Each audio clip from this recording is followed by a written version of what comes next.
Hi, welcome to the Inspire View series. My name is Cherrise Boucher of CherriseBoucher.com, and I'm a transformational life mentor. I felt inspired to put this series together because I feel it's so massively important for every single person out there to incorporate something that they're passionate about into their lives. It could be something big, something small. You could do it once a week. Could be something that you make a business out of. Any way that you do it is key to so many areas of your life. The inspiring people that I'm going to introduce you to in this series are just like you. They've overcome obstacles, they've experienced life in all its aspects, and they've incorporated their passions into their lives. They'll share some insights and tips they've found most useful to them throughout their lives that have helped them to get to where they are now. I'm so glad you're joining us on this journey to nurture the spark that feeds the fire of your passion. Today, I am honored to introduce you to a dear friend of mine. She is the founder and co-editor of an online literary magazine, Ash and Bones. You can find that at ashandbones.com, of which she shares ownership with her longtime friend and fellow artist, Katie Kuss-Shivler.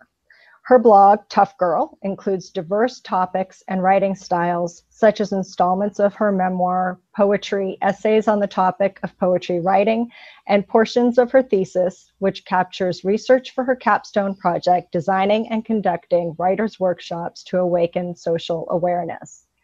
As a volunteer and advocate for animal rights and rescue, she has combined her passion for writing by sharing her talent for witness poetry, writing that speaks to much of what she cannot change, poetry that is capable of changing her, and hopefully a few of her readers. She's been writing since her early childhood, and that passion has carried her to where she is now. And I'm so excited to introduce you to Andrea Collins-Roe. Hi, Andrea. Thank Hi. I'm excited to be here. I'm excited we finally got this Thanks. together. I know. So before the dogs start intruding, Yeah. what were your motivations for developing Ash and Bones?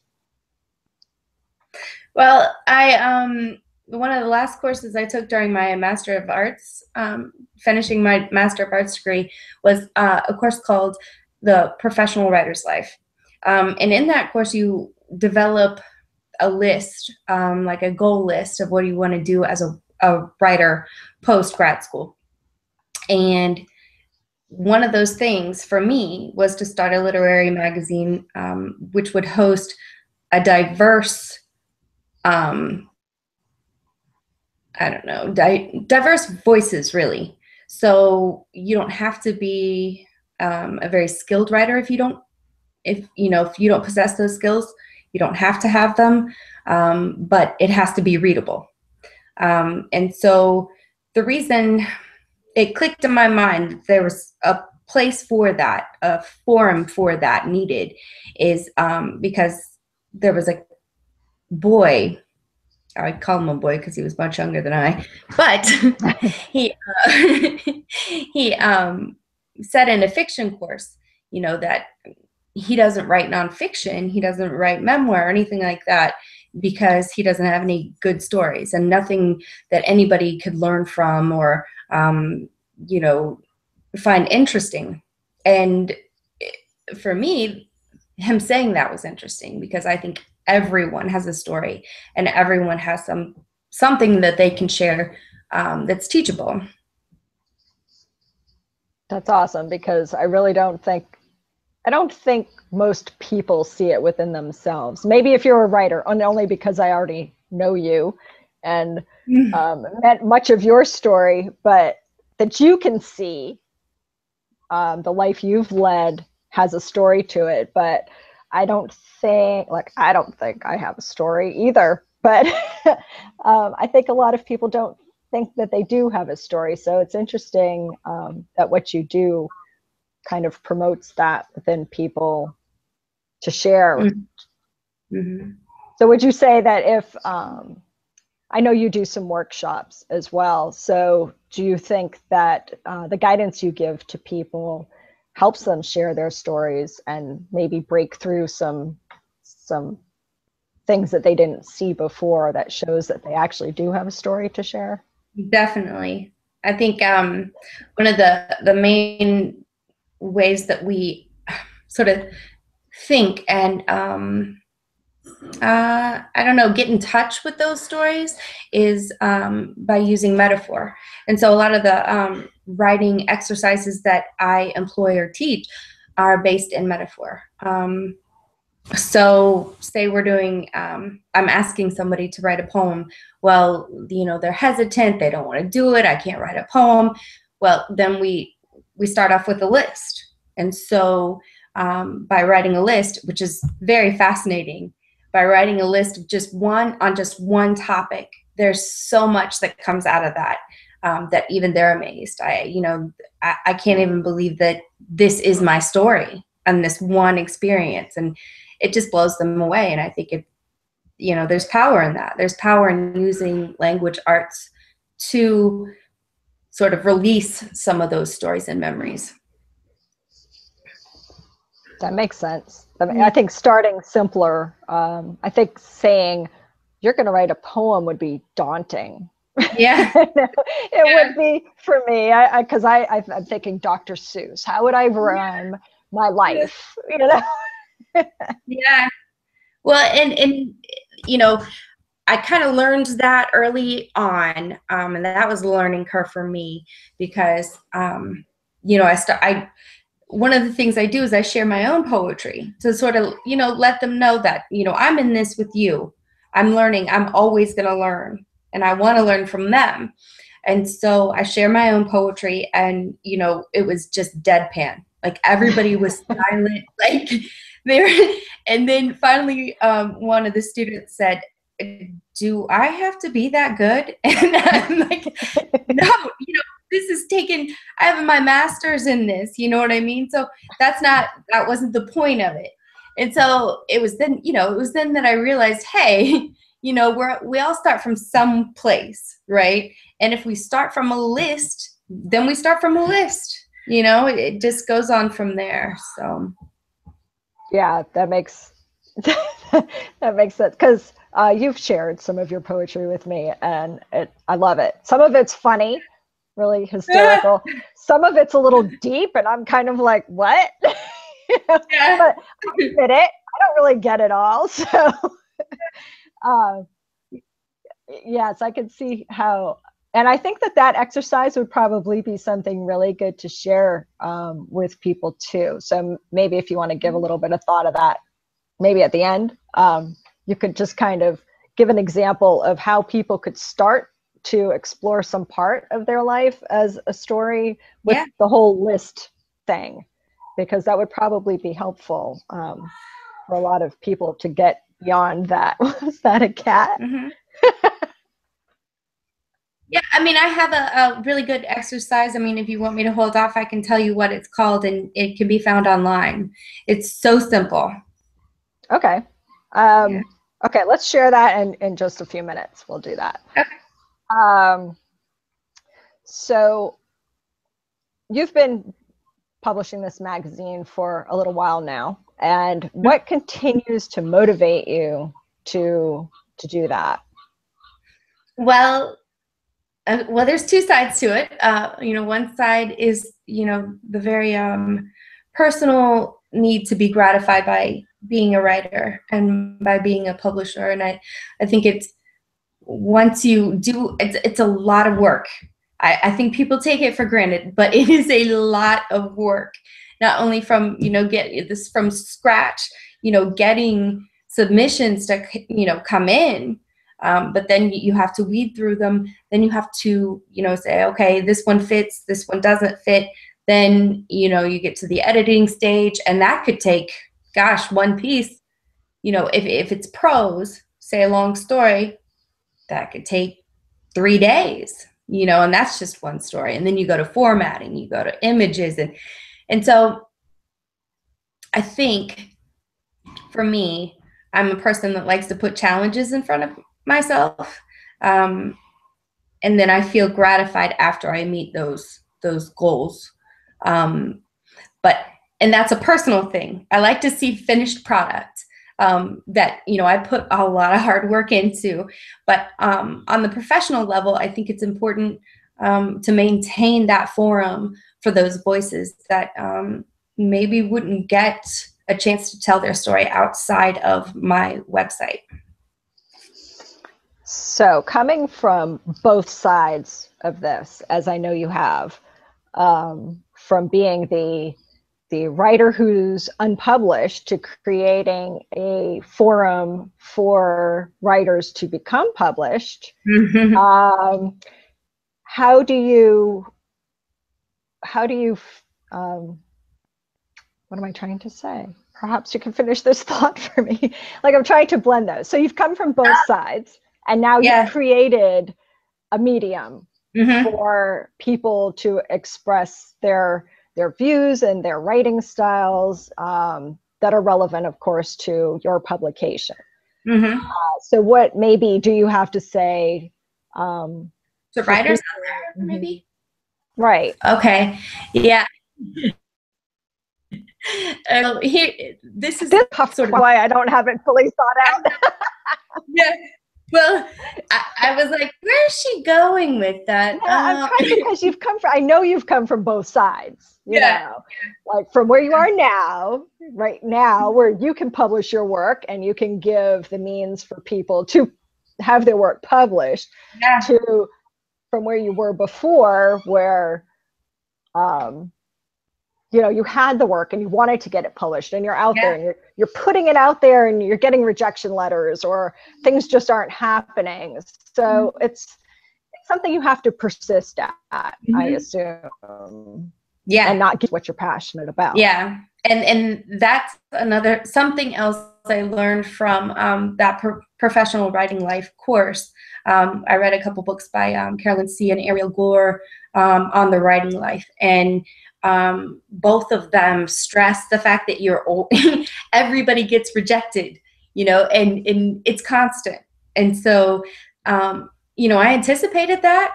And so then when I was rejected quite a bit, and then I got my first essay published, and I thought, oh, it's going to be, you know, roses from now on. I thought, here we go. No, you know, after that, it was, you know, 3 more rejections, and then 3 more rejections, and then one, you know, publication. And so I think, you know, it's been a challenge to my ego, I think. And I think that's okay. That's good. I need to you know, everybody needs to understand that, you know, the world is not just Andrea Collins, the writer, who's got great stuff. There's editors, and they're looking for very specific work. And maybe my work just doesn't apply. It's not that it's not good. It's just that it doesn't apply. Right. So it's just a matter of finding the right niche, I guess, kind of the right source to submit your work to. Oh, and yeah, let me say that advice as well. There's a website called News Pages, and they have this listing for calls for submissions.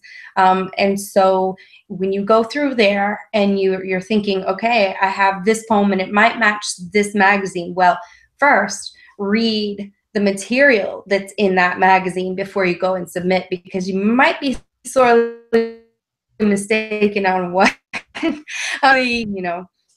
So, was that too much information? No. No. So, okay.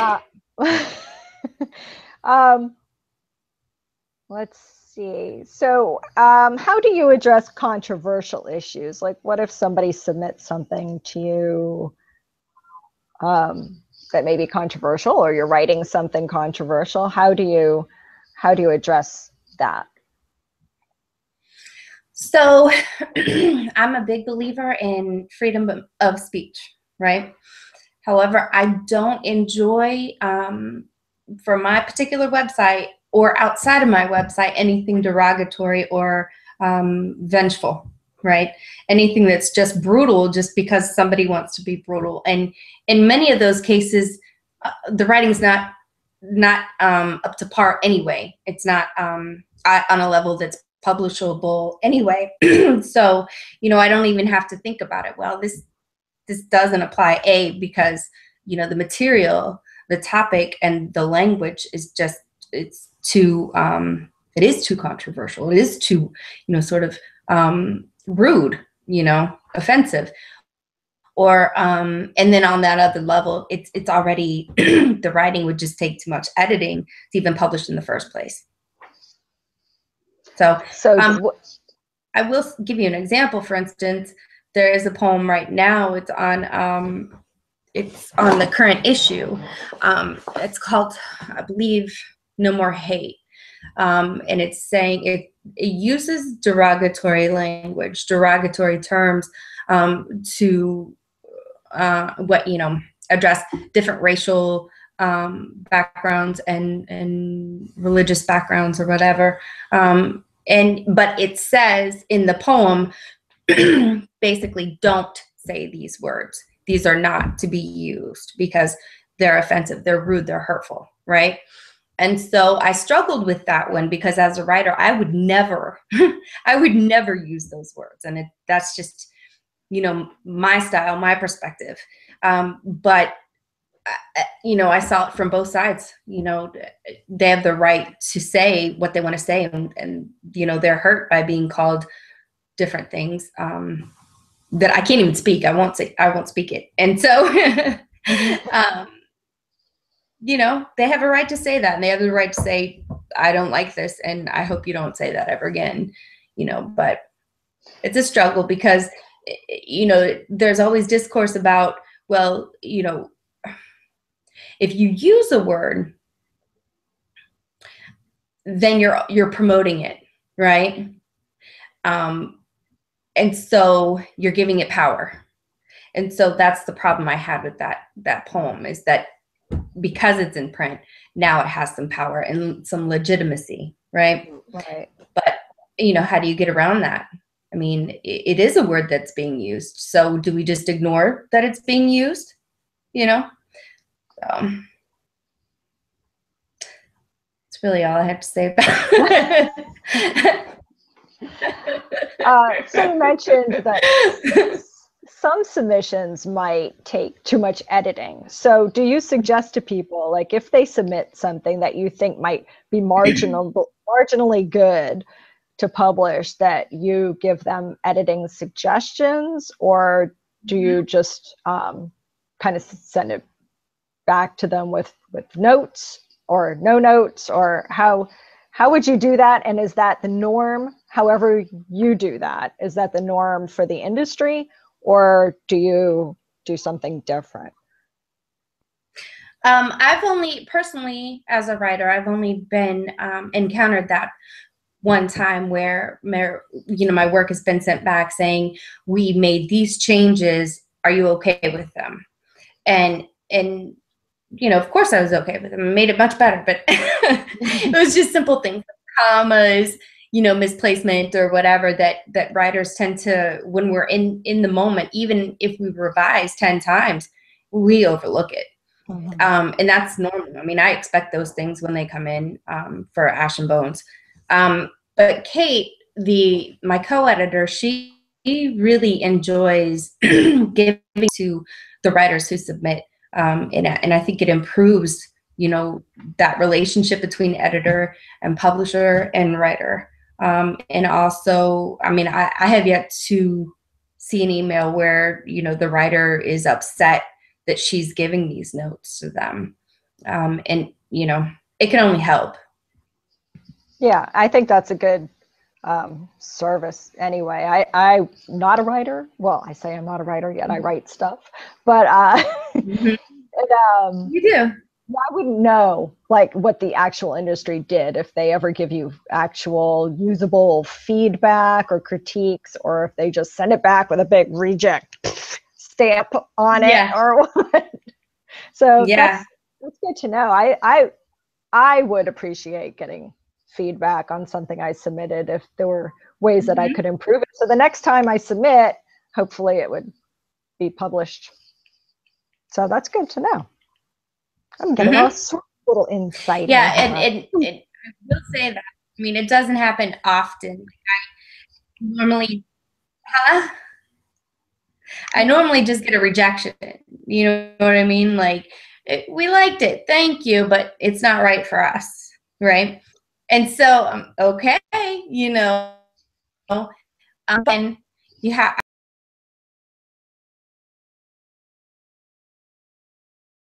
Okay. All right. So I'm going to throw another question out there and we'll see how long it takes to get through to you. Oh gosh. It's like we're in freaking opposite sides of the planet instead of like 25 minutes away from each other. I know, it's like you're on the moon or something. Like, woo, you're. So, that's going to be where I'm the queen of the moon. Yeah. Okay. Exactly. So, I know there are a lot of ups and downs in a lot of industries, but I know that writers have a lot of ups and downs. Stephen King is one of my faves since I was in middle school, and his story of finally getting published is pretty cool too. Lots and lots of rejection letters that he got. And that's only because I just looked this up recently. So that's the only reason why I know that, actually. But so have you ever felt doubtful about your career choice, or even like just throwing in the towel and ditching your dream, forgetting about it? And if you have, how did you get through that and continue on? Well, I think for me, there was a point in my life when, you know, I was working as an administrative assistant, a secretary, all these jobs, you know, and I thought, you know, I didn't want to be a writer because I knew it was hard work. I knew that it would be this constant, you know, ego struggle and this constant, you know, life of constant thinking, constant writing, and that's a lot of work. It takes you away from you know, friends and family and stuff like that. You live more of an interior life, right? And I didn't want to be so isolated. However, you know, the older I got, the more I realized, well, I can't get away from it anyways. I am a writer. You know what I mean? Like, I write poetry on, you know, even my master's, you know, just my whole life. This is what I've been doing. So to deny myself that experience of actually calling myself a writer and being a writer is actually denying who I am, right? I identify with you know, being called a writer now, and I've considered that an accomplishment on its own. But as far as every day, I think gosh, you know, did I make the right decision in you know, finishing my master's and starting this you know, life of dream, right? But I mean, those doubts are good. Those doubts are good to have, because especially if you're like me, I have to have a challenge. I have to have a goal. And if there's that sort of, you know, black side or that bleak side, I guess, you know, I think of it as light and dark, right? If there's that dark side that I'm pressing myself up against to hold myself up, then, you know, then I feel accomplished daily, right? Those challenges, I'm pushing them down and I'm overcoming them, because the alternative is sitting behind a desk as, you know, whatever I was for, you know, 20 years. And I didn't enjoy it, right? And so I much prefer this life. So, I mean, Right. every day is a benefit to me as a writer and as a host for other writers. So obviously, writing is your brilliance. It's something that has been a part of you, like part of your DNA since you were a child. And so would you say that, because obviously you're passionate about it, so for other people who maybe are still trying to figure out what they're passionate about, would you say it's probably something that comes easily for them, that they may have been doing since they were a child, and it just kind of keeps reappearing throughout their life, and that they should maybe pay a little more attention to that? Yeah. I mean, I've given that advice to people who aren't even, writers, because it's been my experience that following my passions. I mean, I just finished my master's in the end of 2014 or the beginning of 2014, right? And since then, right? And since then, I've published, I don't know, 10, 15 times, right? And I am now an instructor, a writing instructor for Warrior Writers. I have been a poetry writing instructor for Left on Mallory, which is a local, community of writers. I joined Women, and so I helped with those writing circles. It's just, I mean, I've even read my poetry for several different audiences, and I mean, I couldn't be happier with what's happened since I decided to invest in my passions. And then right before I went back to finish my graduate degree, someone gave me the advice, you're not going to get what you want unless you work really, really hard. You're going to have to work really hard, right? And I'm like, oh, I don't want to do that. Who wants to do that? But, it really has paid off. And so, yeah, I mean, if you can't stop writing, reading, thinking about words, if you call yourself a logophile or a bibliophile or a graphomaniac, right? If these are terms that apply to you, then I would take some time and think about it and find the right school, or join a local writers group. I can give you some information on that too. Yeah, that's great. That's great. And I think it falls into that same advice, falls into any area of what people maybe not even know that they're passionate about, just something that they really enjoy doing. And, maybe when they were 10, they really enjoyed doing this thing, right? And it keeps kind of coming back, but might not be a mainstream thing. I'm sure writing can be one of those less encouraged professions, because it is a little more difficult to break into, probably like acting and singing and things like that too. But to follow it and take advantage of opportunities that come up, because you never know where they might lead you. And it sounds like you've done that. Yeah, yeah, I've taken advantage. That was something, like I said, I'm talking about my list, right, for my professional writing life, right, my goals. And so one of my goals was then to start the magazine, which I did, and it's gone really well. And then, another one was to just put myself out there. I mean, I'm a natural introvert, right? And so, like, I can enjoy one-on-one conversations, but with large groups, it just drains me. But that was another goal that I needed to fulfill in my life. And once I started putting myself out there, I couldn't stop. Like, I went from one literary event to another, and I met this artist and this writer, and I just keep, as a writer anyways, I'm so curious. And so when somebody says, oh, this fella here, he's a writer, and so then I start talking to him, and we'll talk for an hour, and then he introduces me to another writer, and so it's very gratifying for me anyways, getting myself sort of into that extroverted position, and then satisfying my writer's mind at the same time.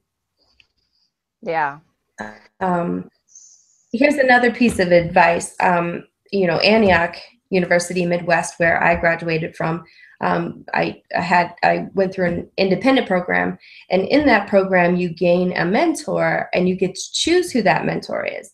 And I chose somebody who someone who really, her work sort of dovetailed with mine. She had a voice like mine. She's an activist. She's she just, I look up to her so much. And I knew her because she was already one of my professors at Antioch. And I don't know, she probably is 50% of the reason I'm the writer I am today, really, to be honest with you. And that's because, I learned so much one-on-one with her. And I think that every writer needs that. Every writer needs somebody that they can call, they can email, they can share their journals with. They can, say, here, pick this poem apart for me because I'm having trouble with it. But everyone needs that ear, that more experienced and wise person, Yeah, that makes sense. Mm-hmm. So find a mentor. Yes, thank you. Yes. Find a mentor. Find a mentor. It's key. I can be long-winded, Yeah. No, not you. Never. Never. Okay, so the big question, what do you wish you knew then that you know now? If you could talk to yourself like 15 years ago or something and, encourage yourself to get to where you are now, what would you wish that you knew then? I wish I wouldn't have had, I would tell my younger self to chill out, right? To just be chill and write if you want to write. Don't write if you don't want to write. It's okay. Life is a process, and, you have to trust in that process. Like, I could be very upset right now because I'm 37 and I'm just sort of kicking off this career, and look back and say, oh gosh, 15 years down the drain, right? I didn't do anything with my BA in English, and what was I doing for all that time? Well, I was learning, I was growing, I was building up to this point where I can't see myself as anything else, right? And many different experiences cause that to happen. And unless you allow yourself to have those experiences, how will you ever learn? How would I ever come to that point? That's right. And I was, so anxious back then, and so down on myself, like, you should be doing this, Andrea, you should be, writing and being this professional writer. Well, I wasn't at that stage yet. I was a bit immature, and that's okay. So we grow into it. I think timing is whatever it is individually. Some people don't really get into their true passions or their true selves until they're in their 60s. So there really is no should have accomplished this by this time kind of a thing. I think it's important for people to kind of try to erase that perception, because a lot of us, I've done it too, compare yourselves to somebody else. And that was their path and that was their timing, but it's not necessarily ours. So not to be too harsh on yourself, because it will come. Yeah, I totally agree with that. Because I was very harsh on myself. It wasn't that long ago. For far too long, when I just could have just. Exactly. I saw pictures of you reading Beowulf, so I know. Well, I know. That was the hardest book to get through, I'm telling you. Whew. Wow. Okay, here's a good little question that I have for some people, if it's pertinent to the conversation, and I think it is here. How do you take the personal rejection out of it when someone says no to your work? Because I think that's very relevant with a writer.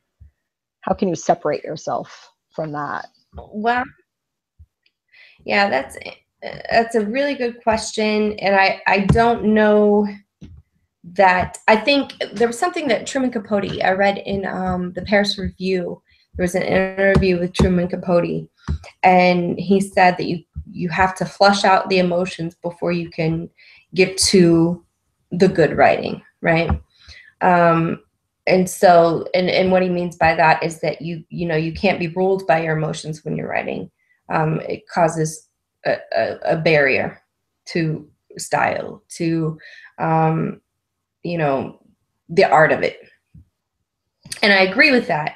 And so what I'm trying to do is connect that with the idea of then not putting emotions into that rejection, right? Into that possibility of rejection. I think that not necessarily anymore, do I get a rejection and get upset, because I think of it as, this is a business deal, right? And if this product does not suit your needs, then I don't want you having it anyway, right? It's not for you.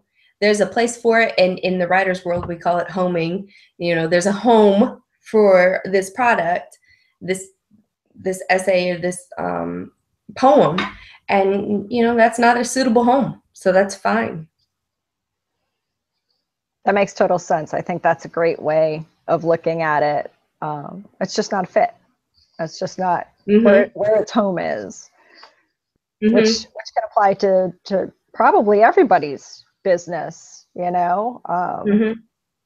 from the Comcast salesperson that you have to talk to, when you want to quit your service with them or something. It's just not a right fit, so it's okay. Be detached from the outcome. Yeah, detached. There's a certain level of emotional detachment that is required. I mean, and you're right. Anybody has to, if you're trying to do something and there's possible rejection, right? Potential rejection, you're going to have to detach yourself from that. And it's just got to be okay. Because you're not going to stop writing, right? Because that's what you do. And so, you're not going to, what are you going to do? Sit around and just cry all the time? I mean, that's the waste. You can write about it. You could write about it. And there are some people who have written, some nice letters in response to their rejection. And I haven't yet, so. Well, good. Okay, so I don't think we covered the tip that we were talking about, and I think I've kind of lost my train of thought on that, that we were going to share by the end of this interview. Oh, you mean the writing tip? Yeah, that okay. was it. I should have made a note, so I'm not sitting there going, what the heck was I talking about? It's okay. It's all right. It just occurred to me. So it's one that I tell everyone. I sort of prescribe it to anyone that's having trouble, getting started with their writing. Well, there's two things, but the first one is there's something. It's a template, and then it's an writing exercise template, and you can find it online. It's called The 15 Sentence Portrait by Wendy Bishop. And so you use this if you're trying to describe a person or an event, right? And you feel like you cannot do it. Well, this gives you line by line directions. Like the first sentence, describe whatever it is using a color, right? The second sentence, use a simile, and that's it. So it gets your creativity flowing, it gets your memories flowing, and it just unlocks you, so that I use it, and in halfway through the 15 set of instructions, I'm off on my own. I don't need to go through the rest of it. It's very beneficial. And then for women, there's a book called Fruit Flash. It's by Gail Brandeis, who is my former mentor. And it is just chock full of writing exercises that will get you to go inside yourself and sort of experience who you are internally, truthfully, and using plenty of sensory detail. It's amazing. Those are great. I'll make sure to include those in notes. Yeah. On the website and in your little bio thing, or little extra tips, notes. Yeah. For the links to that. Because that sounds really great. I love simple step-by-step things that just can like break through that block you have on something by breaking it down into little chunks. So much easier. Yeah.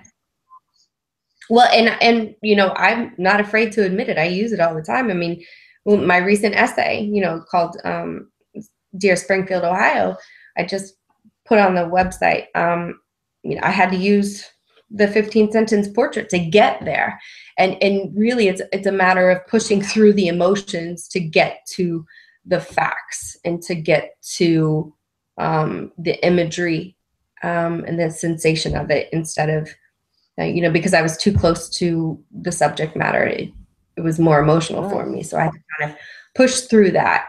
And those, like you said, those line by line instructions really engaged my left brain. And so I started my right brain, my emotional, you know, sort of right brain, you know, kind of gave in to that logic side of myself. Yeah. I'm going to have to check that out too. That's really cool. Maybe I can add a link, make it easily accessible. So you have an offer too for subscribers. Is that to tell me a bit about that? I'll let you tell me about your little offer. It's not really an offer, to be honest with you. It's just because I have nothing to give. Well, it's the subscription. Is it the subscription to your? Oh yeah, anybody can sign up, right? But I'm always, our new theme for our call for submissions for the next issue will be up soon, and I hope people will take a look at it and not ever say to themselves, I am not a good writer, I have never written anything, I can't write anything. If you or I don't have a story. Everyone has a story. And if you come upon something that's really important to you that maybe matches the theme, give us a try. And then also, yes, subscribe to the website so you can get updates. So is there a specific link to submit work? Yeah, there's an email address. At this point, we have an email address. We're working on getting submittable.com, which a lot of different literary journals use. It's just kind of expensive, and so we're not at that point yet. But yeah, so there's an email address that's ashenbones36@yahoo.com. Very cool. I hope you get submission. So when you say you have a theme, do you put that on the website, like theme for the next publication? Okay. And right now, let me push this. Right now, I don't know when this interview is going to come out, but we're really looking for material for our warriors on war issues for 4th of July. So military experiences, maybe letters from war, or, you know, like that. And if suppose somebody submits something, do you have like till the end of the year? Does your publication come out monthly, bi-monthly? We try to do every 2 months, because it does take a lot of work. But ongoing is the military theme. And so the theme coming up will probably give people, 3 or 4 months to get submissions in. But on an ongoing basis, we publish the military ones. Okay. So if you have specific themes besides military, do you have them like laid out for some future publications so people could like put some thought into that ahead of time? Excuse me. Yeah. And like or something. Yeah. Kate is planning on publishing that information soon about newer issues. Yeah. Because I know I couldn't write something probably under pressure. I need like a little time. Let's think of mull this over a little bit, and yeah, exactly. I think Kate and I have even talked about, hosting stories by mothers, about being a mother and motherhood and stay-at-home mothers or working mothers, or that kind of thing, and so it can apply to lots of women, including you now. Exactly. Your little bundle of joy. Yeah, I gotta start finishing up my journal on that little boy. Look at that! Woo!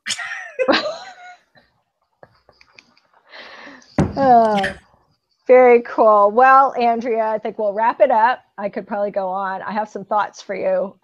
So we'll don't go away when I stop the broadcast. But thank you so much for joining me, and I'm sure we'll do this again too.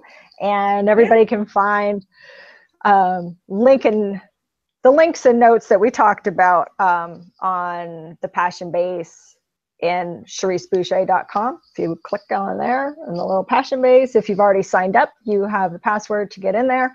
And if you have any problems, just email me at CherriseBoucher.com. Thanks, Andrea. Thank you.